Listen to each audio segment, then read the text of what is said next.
And there is a lot of regret within this connection as well. So there may be things that played out that either of you or both of you are very regretful of, and that might be what's pushing forward this lens of limitation. But we always do this, but we always do that, we always revert back to this, and there's this energy of regret that is sitting within this connection.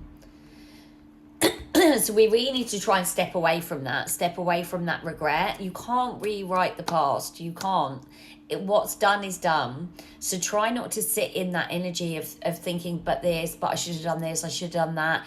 It's not going to help you. It's not going to help you to move forward. You cannot change that stuff. All you can do is change your actions now, moving forward. So that's what you need to be focused on. And on the bottom of the deck is the surrender to change. You've got to stop trying to control the situation, control where things are going, what's happening, and just surrender to it. It is a situation that's being divinely guided. It is a situation that you need to release to the universe and trust that if it's what's meant for you, then your guides are bringing it to you. I just want to get a couple of messages from... I got this new Hecate deck for Christmas, and it is so... The messages that I'm getting from this are so powerful. Oh, so let's see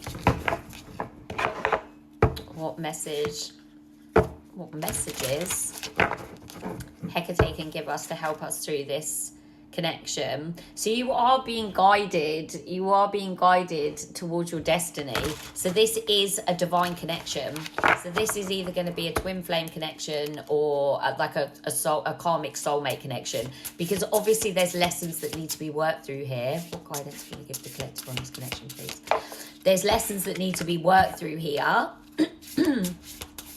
So it's going to be a karmic soulmate or a twin flame connection here. So this is about getting to the heart of the matter, okay? So we're really needing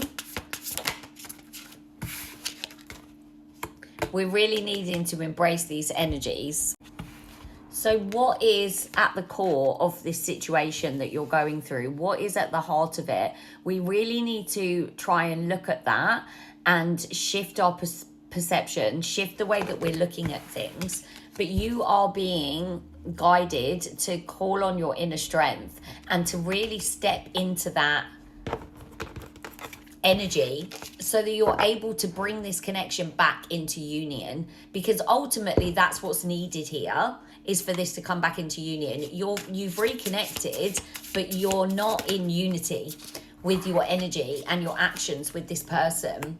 So there is still quite a destructive energy within the connection and that needs to be worked through. So again, this is going to be about, this is all being brought up, I think, by the secrets that are being kept, that you know that there's a secret that's being kept. So you feel like this person still isn't being honest with you, and that's bringing in this destructive energy within to the connection. So you might even find that you're bickering already, even though you've only just reconnected, and that you're still sort of sat within that angry, destructive sort of energy. But then there's this deep desire for this person because of the soul tie, the soul connection. So you find it hard to pull yourself away from that person, but the energy that you've stepped back into this relationship with, it's not been purified. Like, the connection has not been purified, the shadows have not been worked through, so the destructive energy has been pulled back into the relationship. And that's why we're needing to look at what's at the core of this connection. What is the crux of this situation? Because I think we've got a situation here where, and I was speaking about this in my previous reading, where it's so important the energy that this person approaches you with, and that they're in the same energy as you, and that they're coming to meet you where you're at, energetically, emotionally, mentally. I don't think this person approached you where you're at, but in spite of that, you've accepted them back. And that's why by accepting them back, you've also accepted back this slightly destructive back, you've also accepted back this slightly destructive energy. So you're at a really pivotal point within this connection where you have this strong desire for stability, for that deep connection with this person, which is why you've welcomed them back in. But they've brought back with them some deception, which is bringing in this destructive energy. It's almost like a little fireball at the core of your connection. So there's this little fireball that's burning of destructive, dishonest energy, and you can feel that. And unless it's spoken about, unless it's highlighted and worked through, it's just going to grow, and it's going to consume the connection. It's going to consume the relationship. This is why I always say it's imperative that this person approaches you with the right energy, and if they don't, you must send them away. You must not accept them back within that same energy. There is a cleansing that needs to happen here. There is a cleansing that needs to happen. You might find that this connection falls apart again. If it does, it's going to be because this stuff needs to be worked through. And unless you actually work through it, it's always going to fall apart. You will reconnect, fall apart, reconnect, fall apart. And you will keep reconnecting with this person because it's a divinely guided connection. So you're meant to be with them. You're meant to come into union, but you're not working through the things that need to be worked through in order to reach that union stage. So unfortunately, there is some destructive energy that has been brought back into the connection. Now, you're going through a stage of cleansing so that you're able to move forward with a purer energy.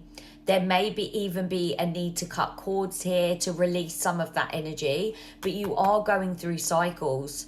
So at the moment, you're repeating a cycle with this person that unfortunately you're meant to have broken away from, but the cycle is repeating, which is why that destructive energy has been brought back into the connection. So you might find that it breaks down again, but if it does, it's going to be for a good reason. It's going to be to get rid of these shadows, get rid of that destructive energy, that dishonest energy that has been brought back into the connection, and leave you, in a purer place.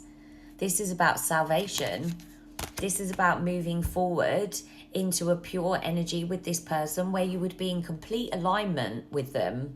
This is also, the number ties in with the number 6, and 6 in numerology is love. It's the lovers, it's family, it's connection.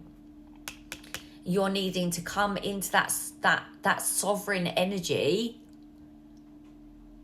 but unfortunately at the moment we've got this destructive energy at play.